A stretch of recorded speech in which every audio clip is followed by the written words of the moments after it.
आगरा में सबसे बड़ी आरटीआई मांगने वाली संस्था बनी जनप्रैरी। जनप्रैरी ने बड़े घोटाले पाए जाने की उपेक्षा के चलते श्रम आयुक्त कार्यालय से मांगी थी आरटीआई। श्रम विभाग कार्यालय से पीड़ितों की लगातार शिकायत के चलते भ्रष्टाचार को उजागर करने की संस्था ने की पूरी तैयारी। संस्था का आरोप, श्रम विभाग में करीब 100 करोड़ से ज्यादा घोटाले का अनुमान। घोटाला पाए जाने पर सरकार से एसआईटी की जांच की करेंगे मांग।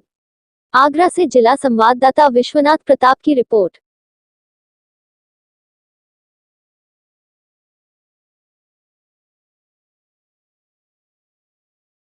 गरीब आदमी जो श्रमिक है, जो हैंड टू माउथ है, कम से कम वहाँ कोई हेराफेरी ना हो। और लेबर कोर्ट में श्रमिकों से रिटायर्ड वो होते हैं, तो जो पानी मरते हैं, हेराफेरी होती है, हम चाहते हैं कि वो सब बंद हो और अकेले इस डिपार्टमेंट में बंद हो। सारे हिंदुस्तान में स्वच्छता और स्पष्टता का वातावरण हो और ट्रांसपेरेंसी आए, लोग ठीक से काम करें। सरकारी जी मुख्य मांगे क्या रहेंगी? किस उसमें? आरटीआई के माध्यम से नहीं, आरटीआई के माध्यम से आरटीआई पहला हमारी आरटीआई नहीं है। अब तक तमाम जगह आरटीआई डाली गई है और जहां भी पानी मरा, जहां खामी रही, उनके खिलाफ कार्रवाई कराने की कोशिश की गई है। हालांकि हम मानते हैं कि जो एक्ट आया था वो एक्ट नहीं बचा है। एक्ट में कहीं न कहीं, क्योंकि होता क्या है कि जब भी कोई एक्ट आ जाता है और उसमें लोगों की गर्दनें फंसने लगती हैं तो उसे न्यूट्रलाइज करने की कोशिश की जाती है और आरटीआई एक्ट को भी न्यूट्रलाइज करने की कोशिश की गई है। जिस तरह से गर्दन फंसाई जा सकती थी सरकारी विभाग के भ्रष्ट अधिकारियों की, कर्मचारियों की, वो गर्दनें हम लोग इतनी आसानी से नहीं फंसा पा रहे हैं। इसके लिए हम कोई छोटी सी इकाई है, हम यहाँ पर काम करता है जनप्रैरी। हम कोई ऐसा तो नहीं भारत सरकार पर दबाव डाल पाएंगे। तो इसको जब उन्होंने देखा कि कई भ्रष्टाचारियों की गर्दन फंस जाती है तो उन्होंने इसको न्यूट्रलाइज करने की कोशिश की है। उसके बावजूद हम लोग हिम्मत नहीं आ रहे हैं और हम लोग इस पर काम कर रहे हैं और उनको ले जाएंगे, उनके खिलाफ कार्रवाई तक जाएंगे और कार्रवाई होगी। नरोत्तम शर्मा, प्रबंधक सचिव जनप्रैरी। किस प्रकार की आरटीआई मांगी है? क्या क्या आपकी एक्चुअल में हमने इसमें 5 बिंदुओं पे अलग अलग आरटीआई मांगी। एक, लेबर कोड के द्वारा जो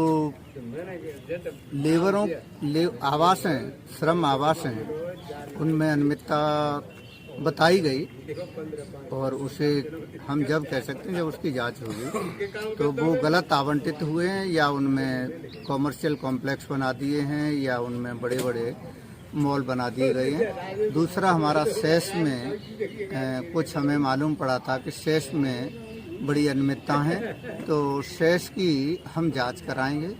तीसरा, हमारा जो आपदा के समय श्रमिकों को धन आवंटित हुआ है, कार्ड धारकों को, तो कुछ कार्ड धारकों की द्वारा हमें लिखित शिकायत दी गई थी कि इसका आवंटन जो आपदा समय में उनको पैसे का आवंटन होना चाहिए, वो आवंटन प्रॉपर और सही नहीं हुआ है। तो हमने एक वो लिस्ट मांगी है। एक लिस्ट ये मांगी है कि जो कार्ड धारकों को उनकी बच्चियों की शादी के लिए या मृत्यु पर मिलने वाले लाभ या स्वास्थ्य लाभ, यानी इस प्रकार के 10-12 लाभ हैं जो श्रमिक कार्ड धारक को श्रम विभाग के द्वारा प्रदत्त कराए जाते हैं। अब इस वजह से हमने उन कार्ड धारकों की लिस्ट भी मांगी और लिस्ट के साथ साथ किन किन योजनाओं से उन्हें लाभान्वित किया गया है, उन योजनाओं में कितना कितना धन उन पर खर्च हुआ है, किस किस वर्ष में, वो सारी प्रक्रिया हमने इसके द्वारा मांगी है। सर, और आपको दस्तावेज प्राप्त हुए हैं तो आगे चल के क्या कार्रवाई करने में? देखिए, दस्तावेज प्राप्त होना एक फर्स्ट प्रोसेस है। सेकंड प्रोसेस, इसके द्वारा हम सरकार से मांग करेंगे कि वो जांच कराए। जब सरकार जांच करने के लिए तैयार नहीं होती है तो सेकंड राउंड हम कोर्ट से कोई भी जांच कराएंगे, उनसे कोर्ट में जाकर कोर्ट से अपील करेंगे कि अमुक सब्जेक्ट पर विधिवत जांच कराई जाए और दोषियों को दंडित किया जाए, जिससे हमारे श्रमिकों का हित आगे से नहीं छीना जा सके। ठीक। यादव, मैं इस वक्त जनप्रैरी का एक सामान्य सदस्य हूँ।